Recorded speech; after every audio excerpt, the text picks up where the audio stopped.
We talked a little bit about some of the components of what a strategic planning system is all about. And one of the things that we believe that is very important is for us to take a look at the respective environments that we operate in. So today we're going to learn about personality, the differences of personalities, and about relationships.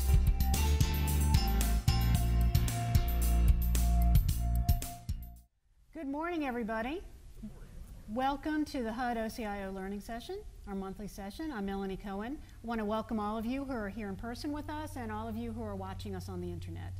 Just a really quick administrative sort of announcement. For those people here in person, when you have a question, please walk to the microphone so that the people who are watching on the internet can hear. We have with us today Dr. Claudine Schweber from the University of Maryland, University College. Dr. Schweber, those of you who have not seen her bio, I'm not going to read it to you, but I'm going to tell you a little bit about it. She has a very distinguished career in the public sector as well as in academics, and was a two-time Fulbright scholar.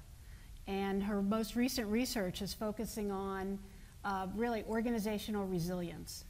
Now, I'm just going to tell you, as I always do about our speakers, just a little personal story. Claudine and I have known each other for very many years, and this is also a story of resilience, my own personal resilience.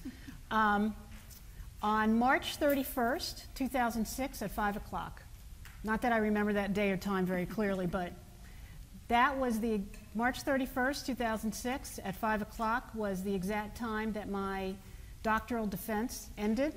And for anybody who's been through that process, that is something that is very clear in your mind. So, and anybody who's been through that knows that that's an anguishing time. And so I walked out mentally and physically exhausted from that conference room. They open the door for you to get a little air. You walk out and they say, we'll get back to you. So I walked out and I happened to run into Claudine. Her office was right next to the conference room. So physically, mentally exhausted, and a lot of sweating going on. And so she says to me, come sit in my office. She got me some water. I probably could have used some orange juice to sort of revitalize myself, but she gave me some water and started talking to me. And all of a sudden I heard loud laughing coming from the conference room that I had just walked out of. Didn't make me feel too good. And I said, what do you think they're laughing about?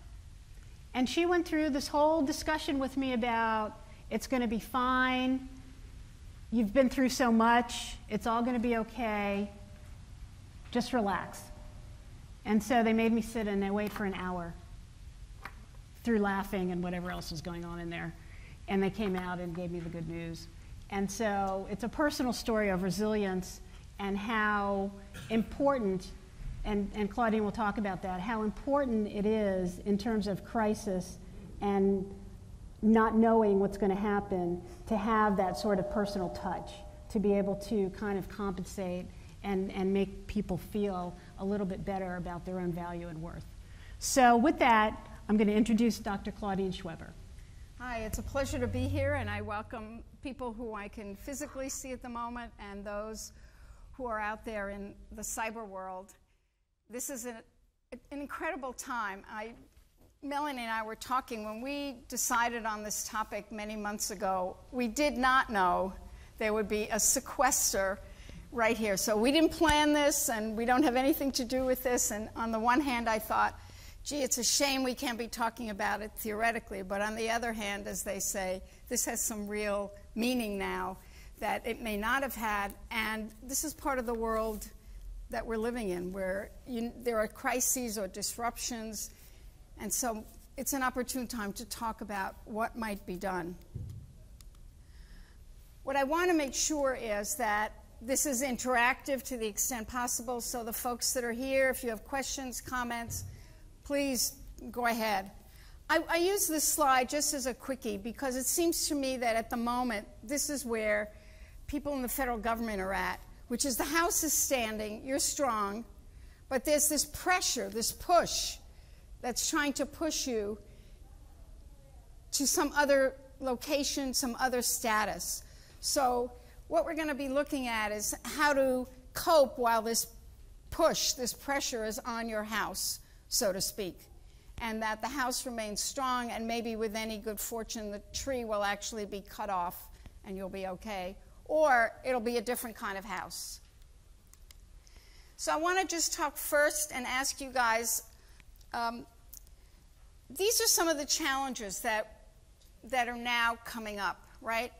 The challenges of maintaining the continuity of operations, supporting resilience, and leading in the uncertain environment that you're in. And what I thought I'd do is identify a little bit about these challenges and talk a little bit about them. So you know what continuity of operations is ad nauseum probably by now.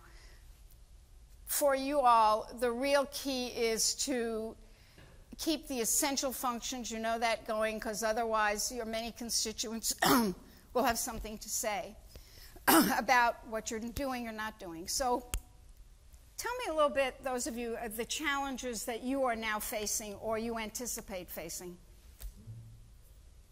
And step to the microphone. I think these are the old slides.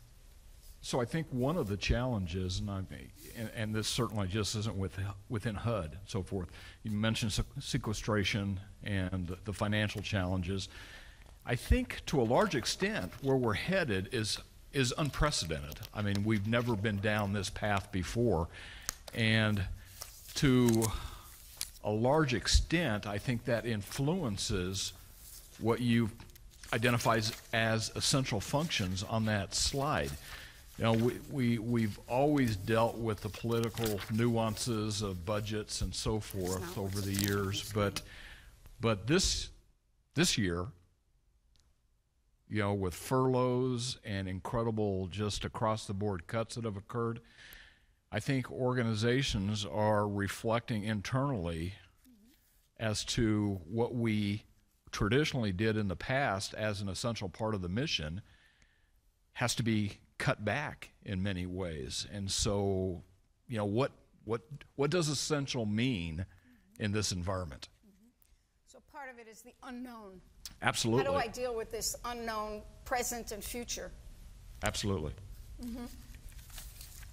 Others of you, are you all agreeing that this is the main issue or other issues? Folks in Border Patrol, others? So part of this identifying the essential function, which is what you talked about, means that you're going to have to deal with organizational resilience. And this is sort of the formal title for it. And I just wanted to point out a couple key items. Notice that what's here is this positive adaptation. As tough as it is, it's kind of looking at how am I going to get moving forward and being more upbeat, even though things are not upbeat, because it's really clear that this is going to be happening. And if you get caught in this, it's terrible. You're not going to be able to think through how to get going and how to help your team and your unit, which is really what we're talking about. How do you keep the unit going while you're all under this pressure? In addition, the ability to cope with these unanticipated dangers is one of the challenges, because you want to be able to bounce back. And again, we're hearing this notion about the unanticipated. You can't plan for something you don't know directly, but you're going to have to, or at least be able to respond pretty quickly. So the other issue here is managing the human side of crisis. As you think about your own staff and what's going on, can you share kind of the issues that have come up in terms of your staff, the human side of the issues they're thinking about, or that you've had to deal with? Well, you know, a lot of times what's happened, I'm sort of waiting for audience questions, but I can ask you a question in the interim and we can talk about it. A lot of times what's happened is there isn't a whole lot of human contact. You know, you're really kind of focused on the task, and there really is not that discussion with each employee about, you know, how valued you actually are to the organization. And sometimes that's kind of the conversation, I would think, that would need to happen. Is that the case? Well, part of this is connected to what's called the psychological contract. When you join an organization, in this case the federal government or whatever agency, what's implied is that there was a deal. You are going to do the work that's required. You're going to work beyond for your clients, for the other agencies, whoever they are. And in exchange, you expect something. You expect, besides respect, you expect the ability to do the job. You expect that at some point you might be able to move to another position. You expect that you would have some flexibility perhaps in scheduling, depending if you have flexible scheduling in the agency. You expect that you might be able to get a promotion.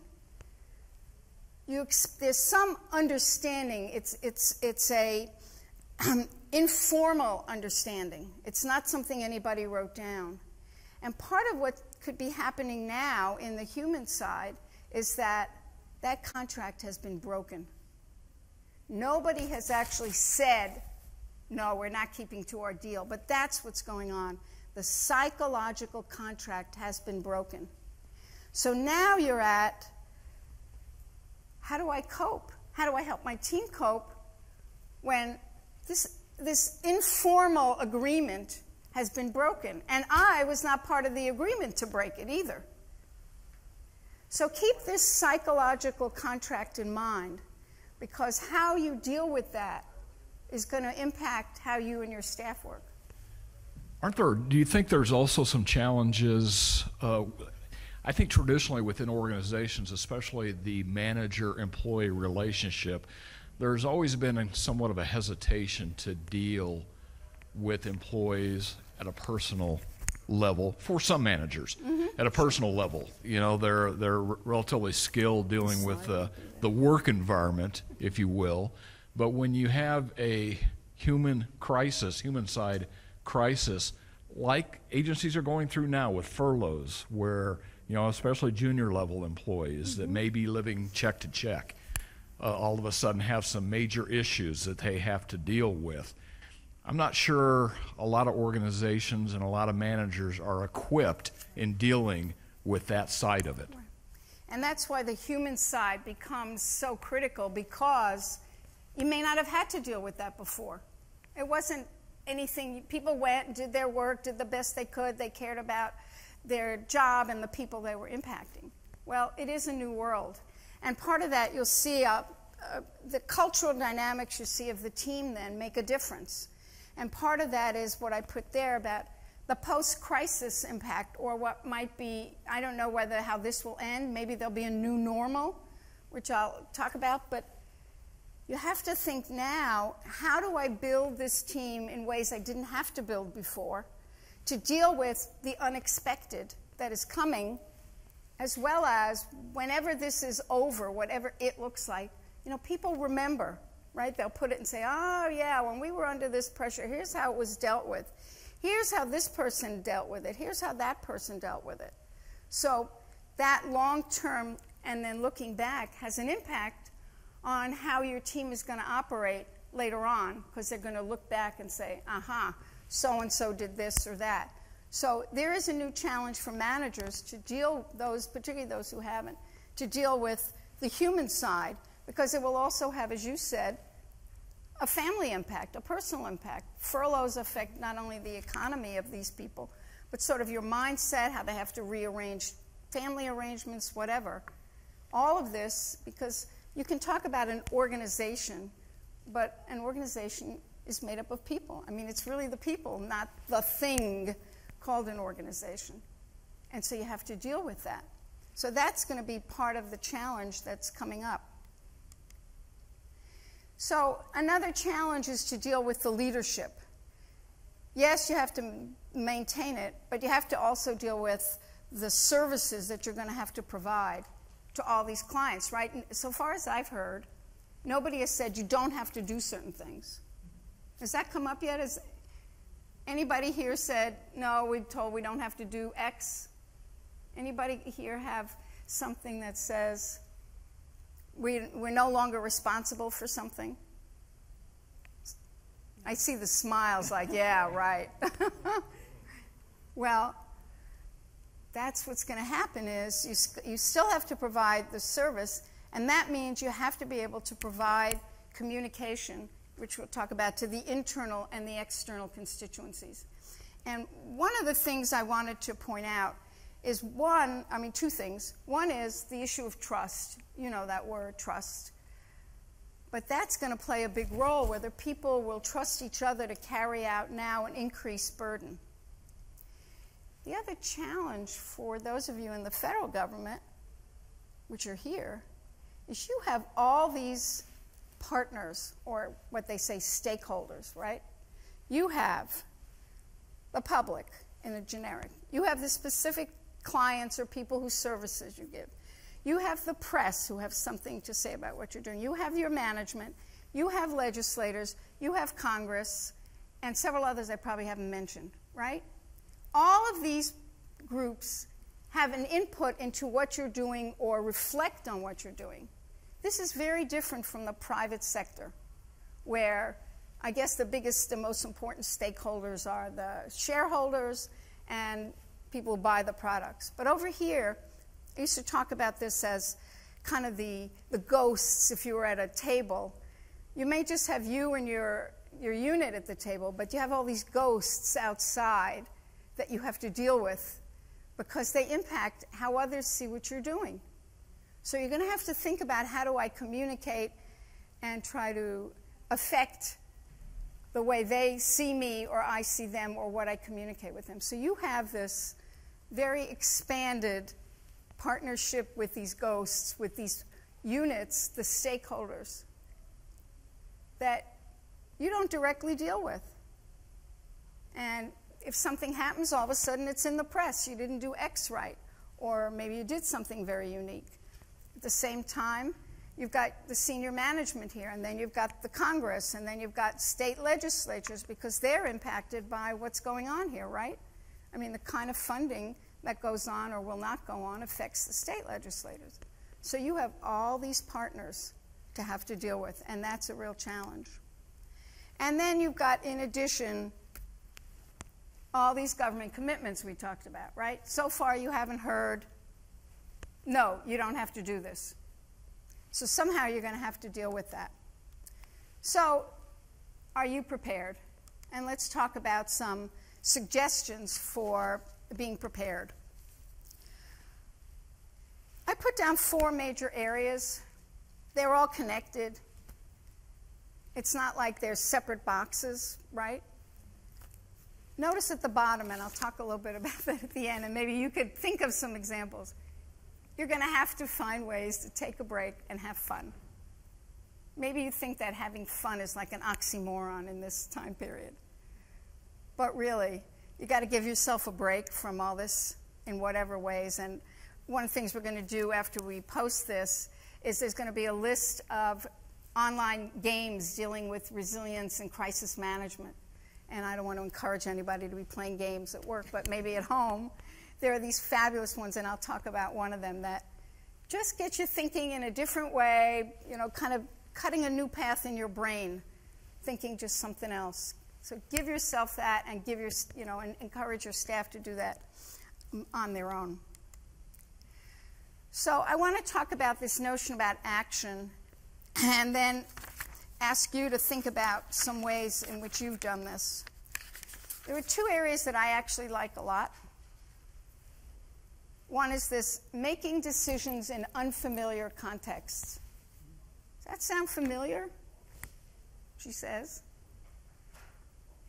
Think about the fact that because you don't know what's going on, you won't know. You can't plan for something actually happening, but you're going to have to keep moving in some fashion. And this notion about this, I put some initials there because I know that in the federal and military we use initials a lot. So I was trying to work on an acronym, but did you feel compelled? I did feel compelled. And I was spending more time than I should have thinking of a clever acronym and then just gave it up and said, you know. But this notion, when I first read about that, I thought it really sounded familiar. You don't know where you're going. You're making a decision now in an area, in an environment that you don't know about. And then the second one is this idea about, which has a French term, bricolage, but it's being a jack of all trades, which means essentially, there's a situation. What you have to do is use the resources that are available right now, whatever they are, even though it's not enough. So it's being creative and innovative. So I wanted to ask whether any of you have an example of either how you had to just keep going recently, or where you did something creative and you just had to make a decision. And well, I think there's actually quite a few examples going on now, especially because of the financial burden.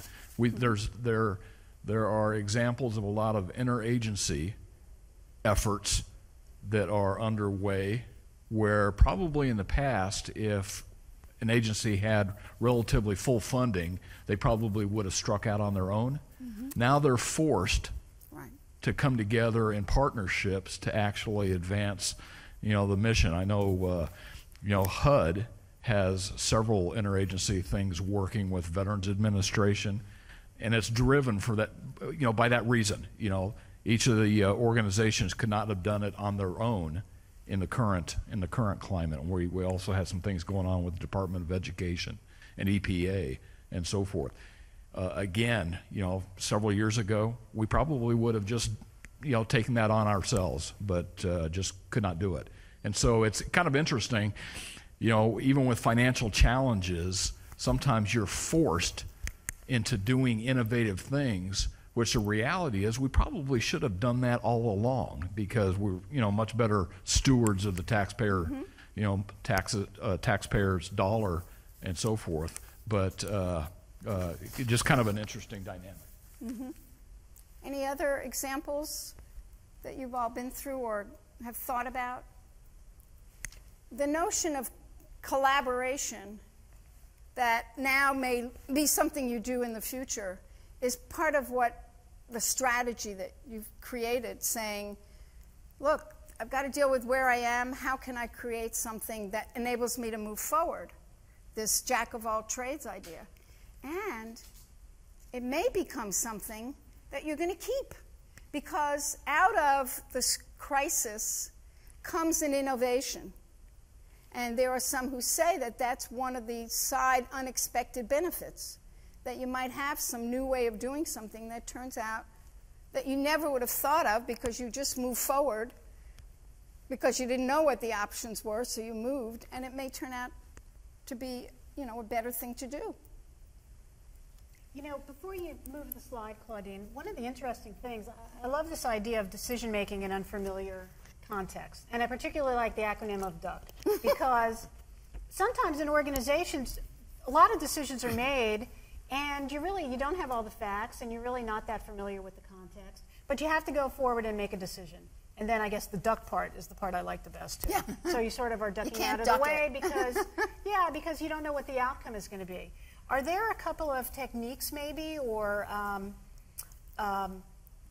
maybe just some ideas that you might be able to put forward in terms of how to make some of those decisions? What are some of the key points we might need to look for in decision making, particularly in unfamiliar circumstances? Well, part of it would be to think, quote, what they now call out of the box, but part of that is avoiding something called threat rigidity. In other words, here's how we dealt with this last time, and now we're going to go back and use the same strategies with some tweaking. So you want to avoid that and say, first of all, the way we dealt with it, leave it out. Secondly, one doesn't have to obviously think of this alone. So you collaborate or brainstorm or talk with people and say, we've got to keep going. We have this project now. You said you have some with some other agencies. How do we go? That's kind of, we know we have to deliver this. So that's the second one, the thinking out of the box, avoiding threat rigidity, collaborating, getting other input into that so that it's not just one, and getting feedback and critique from others as you think this through would enable you to kind of say, we've got to move. This is not a choice. No, this is not a choice item. We have to do that. So that's another one. And then I personally like that later on, one builds in a feedback loop. I mean, I've been in organizations where, you know, we develop a new plan, and it's just there. We never build in the question, the feedback that says, did this accomplish what we intended in the way we intended it to happen? So build in feedback loops in whatever plan, but you still have to keep going. So that would be another. And then remembering that what you've got might be a temporary. It's not like, as they say, carved in stone. So that's another strategy. You're moving forward, you've got this idea, but it might be it's likely to be temporary because you'll have new inputs coming in or new, I don't know what Congress is going to do next, kind of. So knowing that in your own mind it's temporary, but you know you all have to keep moving. Is that helpful? Yeah, absolutely. You know about the coup, and I'm not going to deal with that. You want to be able to lead in uncertainty. You've got, notice the staff schedules, and I want to say a bit about inter-organizational competitiveness. Because you talked about how inter might be being worked on. In an environment like this, one of the challenges is that you all within an agency are now competing for either resources or personnel or job task assignments because you've got a reorg going on. How many of you here have a reorg going on? Anybody? You do in Homeland Security? Okay. Anybody else? So far, not. So that may be the uncertainty. And that means you're going to have to think about and deal with this intra-organizational conflict because you're all going to look after, you know, dividing the smaller pie. So now what? And that means partly remembering that there's life after the crisis or the new normal. The way you're dealing with folks now, they're going to remember because they're presumably not going anywhere. So you want to keep in mind that as you struggle, you really need to remember that you're going to have to work together later in some fashion. How do you enable this not to be about getting even? And I wrote at the bottom there a political action plan. Look, I know people talk about politics and it's such a bad word. But the point is, in order to get some of this done, you have to be political. You have to think about the strategies that would enable you and your unit to manage through the crisis and the uncertainty. And some of that is knowing the power levers, being honest and straightforward with your team and saying, here's what we're going to do, or here's what I think. I mean, certain groups have given politics a bad name. I won't mention who specifically. But being political or being savvy about how things operate in an organization, as well as externally, becomes really important. I think we've talked about the new normal and prioritizing tasks. Notice that it's your staff's going to look to you, particularly as a leader, for clues about how to behave. So, for example, if you have meetings, brainstorming or meetings that always start right on time, and you're saying, look, we've got this, here's how we're going to deal with it, they're going to look at the world that way. If you come in late and you say, oh, God, things are so awful, I don't know, we'll handle it, but your staff is likely to react the same way because they're getting those clues. So think about how you are acting and what message or what role you are providing to them as you struggle through this. And that means you need, if you're a team leader or part of a team, again, you really need to take breaks. And I talked about the new normal, and I think it's really, I don't know if you've all thought about this. I guess I should ask. Should this, if you look down the road in your own agency, assuming that things don't go back and become the same, right? We're not going to go back to the pre-sequester, whatever. It'll be something different. What might that be, or have you guys talked about it? Well, I think that's one of the challenges right now because of all the uncertainty around what is the new normal. I mean, there's not any clarity right now, so everybody's kind of dealing with these real challenges without knowing, okay, what are things going to look like a year from now? Mm-hmm.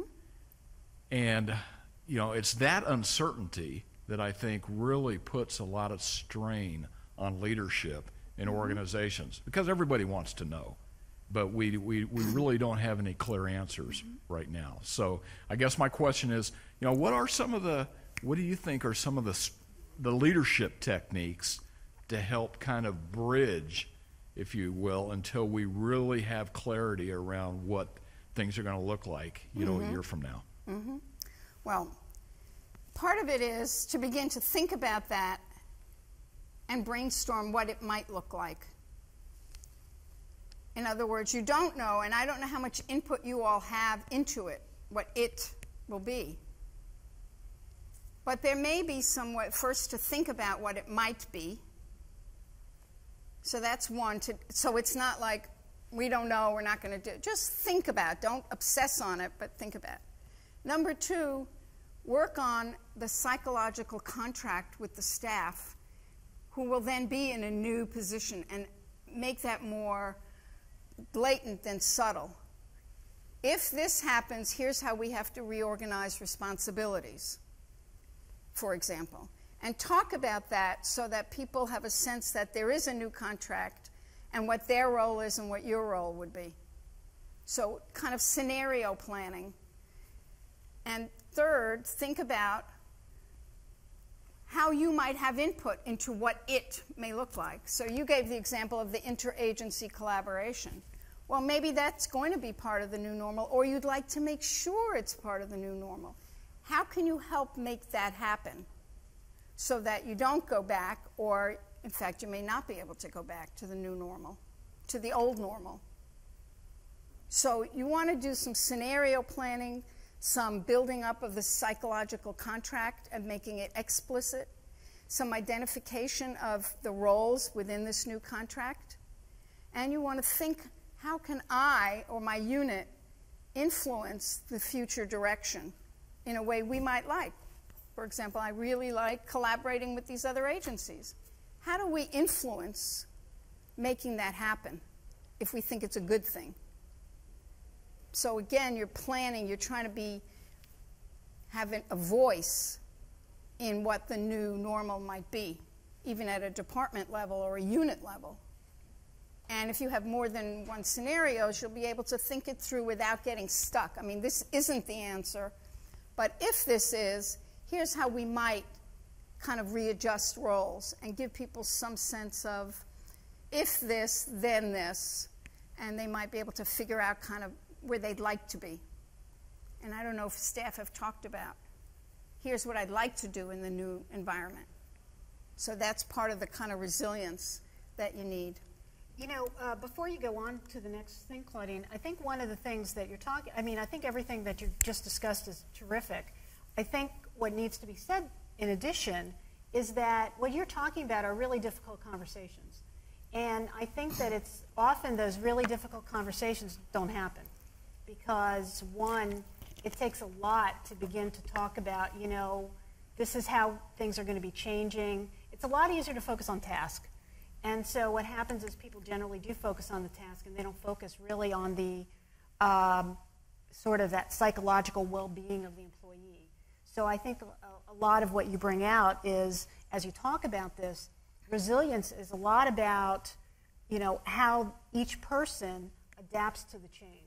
And how you, as a leader, and perhaps not, you know, a formal leader in an organization, but even as an informal leader in the organization, help to bring about that change. because it's everybody's responsibility. It's not just, you know, the person who happens to sit at the top of your organizational pyramid, but it's really everybody in that organization and how they can create it. So it's hard. It's very hard. What you're talking about is really very difficult to enact. Well, that's part of the new normal. Right. Right? That you may have to undertake relationships and responsibilities that you didn't have to do before. You could have been just, quote, task focused, but you can't do that enough now because you don't know what will be. So here's another part of the new normal, which is finding out where people are at, nurturing or helping or supporting or dealing with the difficulties, maybe intra-staff difficulties as people are trying to figure out their role or their jobs. It's a different environment to support in order to be resilient. And one of the things I wanted to, which is not on the slide, but to talk about resilience, there are some people who've done some work about what's the responses to adversity. And this gentleman has 4 possibilities, so I want you to think about them. It's not on the slide, but I'll tell you because it's really very cool, so to speak. The response could be 1, succumbing. You just give in. I can't cope. I can't deal with it. 2, it's called survival with impairment. I'm making it, or we're making it, but we're sort of hobbling along. 3, what this gentleman calls resilience or recovery, is what he calls resilience. And you've recovered, you're able to cope, and so on. And then the highest level, which is called thriving, which some people call sort of a heightened kind of resilience, super resilience. So you and your unit have to decide which path you're on and how you may or may not want to get there. But it could be succumbing, right? It could be survival with impairment. It could be recovery. Or it could be thriving. So think about where you are right now. And I'm going to ask you to raise your hand for those who are here. Obviously, those who are out there, I can't see. But why don't you raise your hand either mentally or actually in front of your computer screen. Think about where you are now. There are these 4 categories, right? Succumbing, survival, recovery, thriving. Of those here, who thinks, just raise your hand, and there's no picture, no one will ever know what you said or how you, who thinks that right now you're into succumbing? Okay? I beg your pardon? Well, you and your unit or your department, however you want to define it. Does that change your assessment? Yes. Okay, so would you be able to explain the difference in the question for you? At the microphone, please. I think as a department, we're doing pretty well. We've identified the big issues. We know where we're going between now and September. We don't know where we're going after September, but right. We've got the present under control. Within my section, we've got sea changes going on. Big changes. Don't have anything to do with sequestration. Mm-hmm. We're involving field in things they've never had to be involved in before.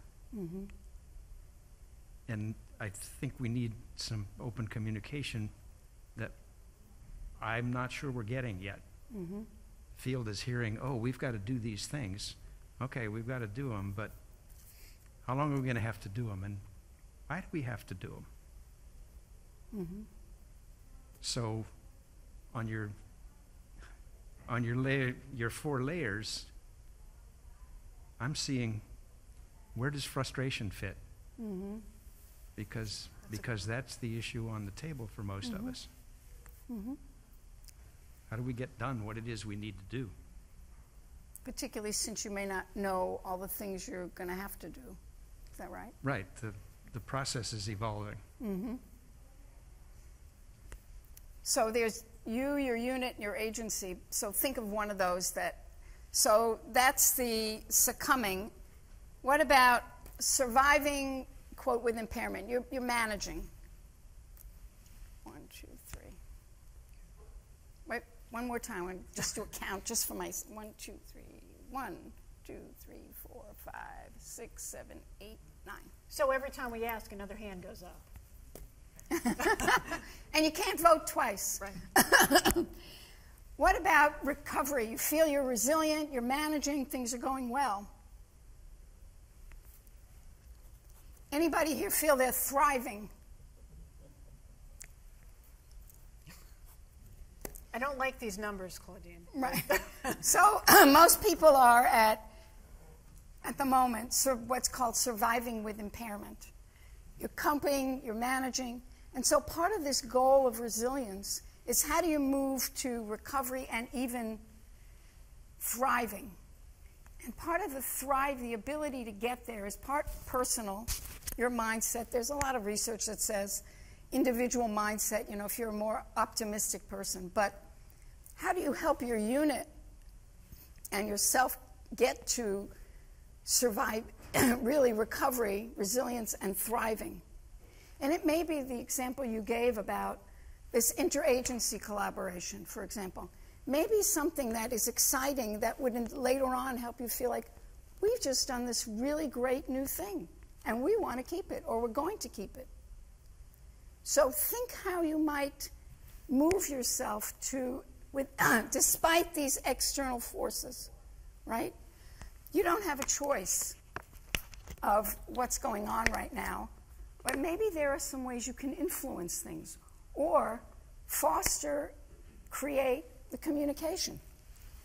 Well, you know, I think, too, there's a lot of questions that people can ask in terms of just working with the people in their unit, you know, and really just conveying to the people that, again, not talking so much about the task, but just conveying to the people about their value.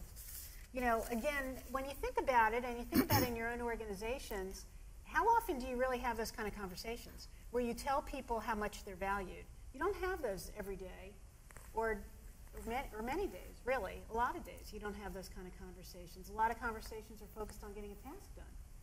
And so, you know, it's sort of almost a different mindset for this new normal, and this new normal may be the normal that goes forward.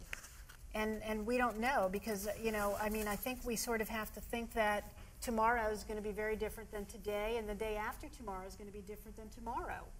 And so if you kind of have that in mind, it sort of makes it maybe a little bit easier to think through. Mm-hmm. And really, a lot of the research about resilience in organizations and so on really comes from how psychologists who are now applying this to organizations about how individuals survive, for example, trauma or great challenges. And really, the two big things were the moving forward, which I mentioned, that duck, and the being creative with what you've got. I mean, that seems to be part, and whether one has sort of a personal, upbeat, optimistic view. But those two, that's why it struck me so much when I read about people who've been involved in great trauma experiences. That's an important one, that's saying, instead of feeling I'm stuck and I can't move, think about I've got to move, and what am I going to do with what I've got? How can I create the communication that, for example, I'm missing? Maybe my unit starts to share and talk about what's going on and says, we'd like to do X. Now, yeah, there may be bottlenecks, but how do you strengthen even your own unit because they're sharing and feeling frustrated and getting some plan, even if it doesn't work initially, might help. There's no, you know, there's no, what's the phrase, a magic bullet, obviously. But some of this might make a difference. Given that there's going to be potential conflict of interest, so to speak, within the units, and I talked about here about innovating and identifying rewards, which Melanie just pointed out. How can you reward your staff, or you get yourself a reward, whether it's special assignments or extra time to do something creatively, and talk with them. How can we recognize the value of what you're doing, which is, again, that psychological contract. And then I wrote, because there's going to be differences, conflict, brush up on your negotiation skills. And so I put down a book that you probably all know. Everybody here have a copy or been given a copy or been trained on Getting to Yes? It's really a remarkable book, actually, because they did boil down, when they first wrote it, and even the others, a lot of research. But if you feel you can't find the book on your shelf and you've gotten as far as separate the people from the problem, which would help here, you know, what's the issue here? Identify options for mutual gains. I mean, that's part of the steps, right? This YouTube link, I was astonished to find it. But if you go on this, you will see William Ury and Roger Fisher literally giving you the training from a video that I had from years ago. I mean, I was astonished to find it on YouTube. So you can just watch them saying, here's how you separate the people from the problem. Here's how you identify options for mutual gains. So go right ahead and watch it and then practice. You know, the more practice. Have you had to do a lot of this negotiation lately? Anybody? Just by show of hands. Anybody been involved with staff and other negotiations? Only one person?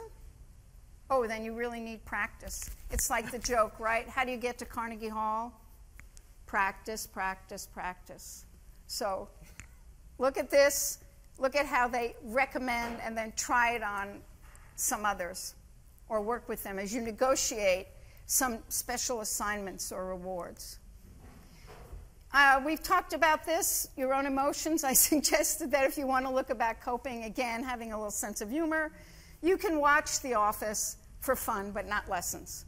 So, you know, the exaggerations there are worth a lot.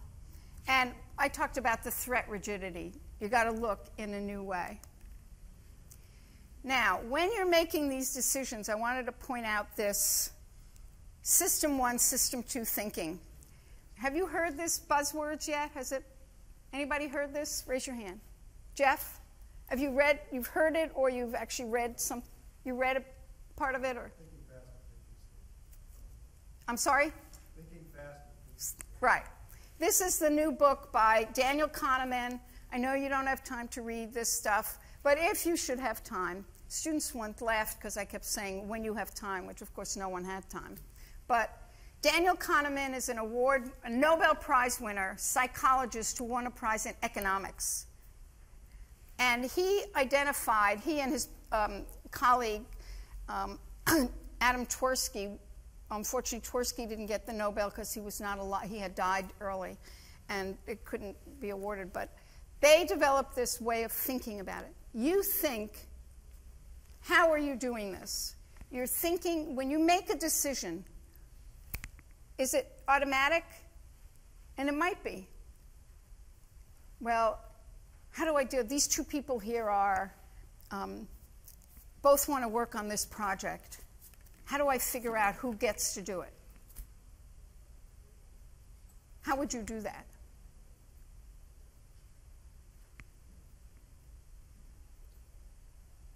No one wants to volunteer how they would actually divide that up or think about it?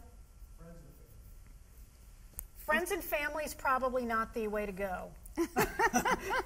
I can't give it to my relative. No, right. Other people in other areas do that. Right. No.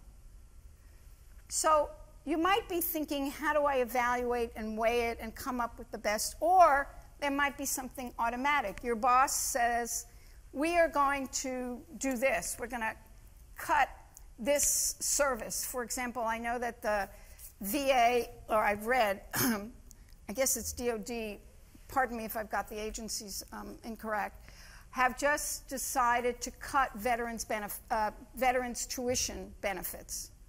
Right, the reimbursements. The reimbursement. Reimbursements for education. Mm-hmm. So now you have to figure out, what do I do? How do I tell people or whatever? Is this, all right, here's how we do it. We're going to send out an email. We're going to send out notices. We're going to do this. Or let me kind of think this through. There isn't like the right answer, but this is what they identified as two different ways of approaching a decision. And you think yourself, how do I do that? Is it gut level or is it thought out? And begin to ask yourself, which way am I doing it and does it fit the situation? It might be that a good deal of it is this slow and deliberative, but it might not. And that doesn't mean it's wrong. It says, how does that fit the situation?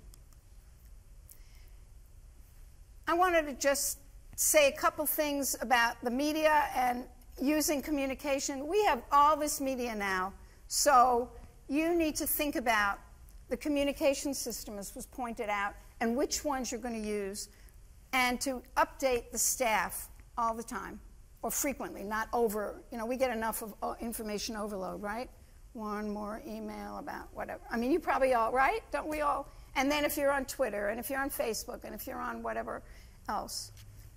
So again, having your staff collaborate with you. I suggest that, in addition, you think about, remember I said all these ghosts that are part of your team, or part of your audience, your stakeholders, and so on. You guys might think about promoting what you do. To what extent does the public or other important stakeholders really know? This wonderful YouTube clip is a piece about the role of what the Department of Defense did to help after Hurricane Sandy. It's a great advertisement. You could take some pieces of that and figure out which audience you want to send it to. I think that part of this survival and resilience is external promotion and bringing in those people or those audiences that could influence your direction or help you go where you want to go. So think about that and watch that. And the resilience, we've talked about a lot of that. I'm going to move beyond that. And in the few minutes we have, we talked about the new normal and think about it. You really need to take a break, right? Well, one of the things you're going to get is a lot of simulation, a list of simulations you can play, as well as presentations. This stopdisasters.com is absolutely, it's free, it's wonderful, because it was designed by the United Nations for different kinds of disaster practice. And you can click on, do I want to practice on a flood?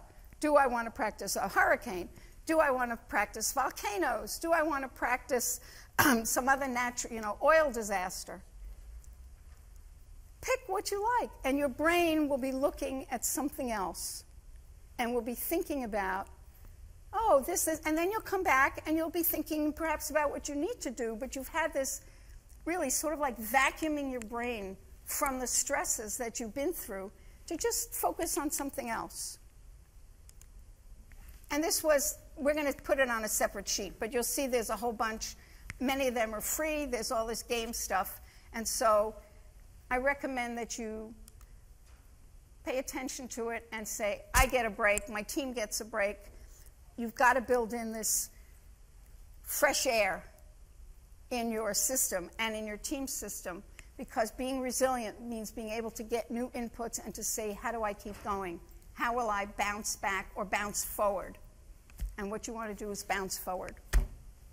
Okay, well, great. Thank you very much, Claudine. Appreciate that. I think we all learned a lot.